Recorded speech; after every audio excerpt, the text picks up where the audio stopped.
Television asked a lot of us in 2017. Keep up with nearly 500 scripted shows across multiple platforms, binge must-see series or risk spoilers, and consume enough news and late-night political satire to stay informed, but not enough to lose it entirely and seek solace in murder, she wrote. Reruns.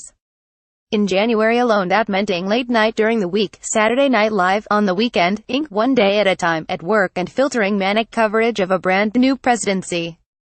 American women staged nationwide protests, and the new White House press secretary insisted that Donald Trump's inauguration, not the Women's March, drew the biggest crowd. Period. Full coverage. Year-end entertainment 2018. The death of Mary Tyler Moore was nearly lost amid all the noise of men asserting their dominance over whomever they were trying to best, be it on Capitol Hill, Real Time with Bill Maher, or The O'Reilly Factor. Moore's legacy being reduced to a footnote was a sad sign of the times. Her defining role as a beloved young professional who embodied the nation's growing respect for smart, independent women was eclipsed by the same old, mine's bigger, bluster. It was clearly going to be a long year.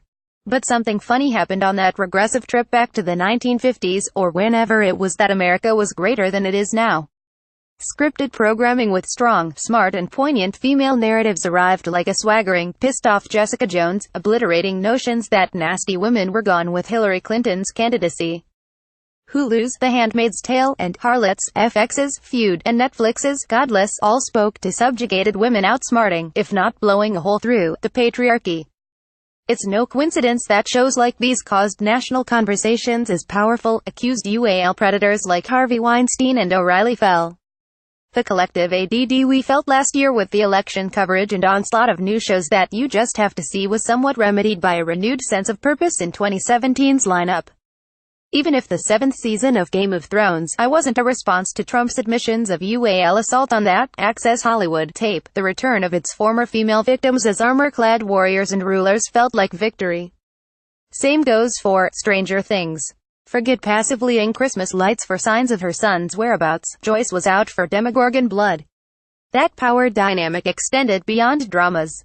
SNL became relevant again, which had as much to do with Melissa McCarthy and Kate McKinnon riffing on the entitlement of men like Sean Spicer and Jeff Sessions as it did Alec Baldwin portraying a self-aggrandizing commander-in-chief.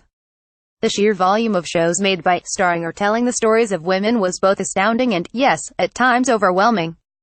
HBO's Insecure and Big Little Lies, Showtime's SMILF, Netflix's Alias Grace, and The Crown.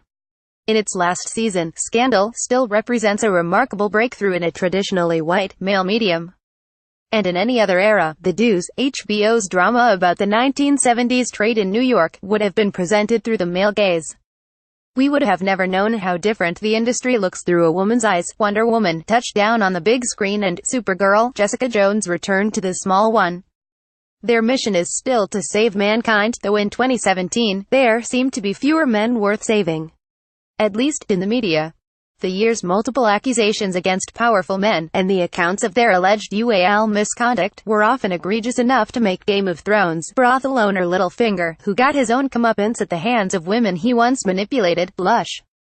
But more remarkably in 2017 was that the accusers were finally being heard, felling personalities too big to fail. Matt Lauer, Charlie Rose, Kevin Spacey, Louis C.K. Half of Hollywood seemed swept up in the Me Too tsunami, which compelled Samantha Bee, one of the few female late-night hosts, to defend her reputation in the entertainment community. I can tell you one thing, there is a 1,000,000% guarantee that I've never shown my penis to anybody in my office.